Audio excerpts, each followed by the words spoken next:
So basically, the first time we met, it was sort of initial sort of like meeting of the minds. Meet and greet. Meet and greet. Then, and in which I asked you some important questions, and one of them was ways in which you might be represented. I sort of asked you what your hobbies were or what your interests were. Well, that would have drawn a bit of a blank. Well, you just said work. So I thought, okay, work. So I pictured you immediately from that moment on in a work context. When previously I thought maybe take you out of the robes, but that wasn't going to work after having met you, and you had very strong sort of views on that. The way I recall it, we had 3 hours to do the drawing, and it was I was impressed how still you were, and you were telling me that was that's what judges that's are what supposed judges to be. Exactly. But also, I actually remember it to be a very important day for you. I found out later, and was very I felt very honoured that you had sort of given me your time. My recollection is that I was actually doing some work whilst you were doing the sketches, and every now and again you would say, "Look up."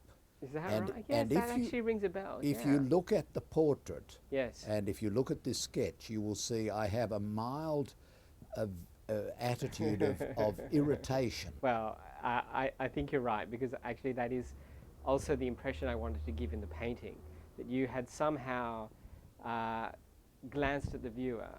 So you turned, because you are turning, so that was always meant to be the sense of the painting, to have a sort of a spontaneous feeling that you've just turned towards the viewer to look at them. Who are you? Yeah, exactly, intruded on their conversation. It was your idea, I believe, yes, to portray the long since dead first president of the Court of Appeal, yes, Sir Gordon Wallace, yes, and the also dead Sir Bernard Sugarman.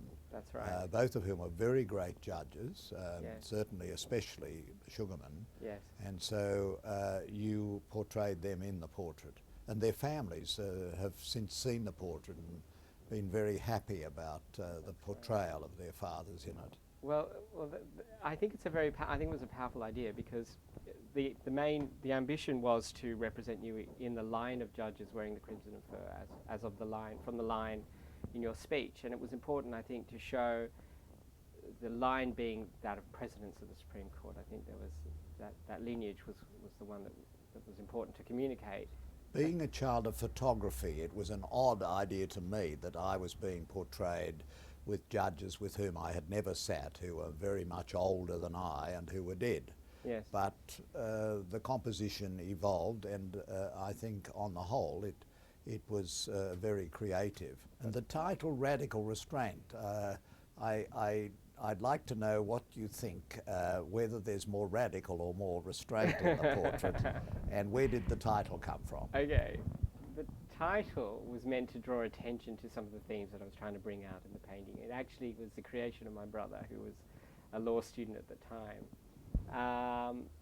But basically it was meant to describe something about your particular judicial approach, but also to draw attention to some of the themes of the painting. So for the word radical, was meant to draw attention to your progressive judicial approach, and in the painting that is represented by the fact that you are the only judge without a wig, and that you are gazing... I'm not without a wig, well, I hold the wig. Without a wig I haven't on your put head. it on yet. Exactly.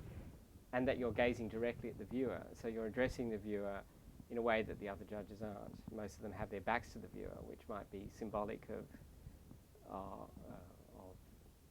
basically not having the interests of the public at heart.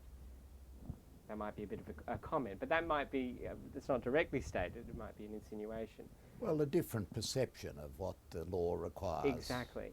And I'm not unhappy with the title myself. No. I think it does show you can be a liberal as a judge, but ultimately you're bound by the law, and therefore you're under that restraint. Well, that's the restraint, exactly. And the fact that you are, to represent that, you are still in the line with the other judges, albeit you are a little bit sort of out of step to some extent, turn the other way, But you are still in the line, you're still wearing what they're wearing, and so that notion of judicial precedent and the importance of adhering to the tradition is something I wanted to convey as well in the painting.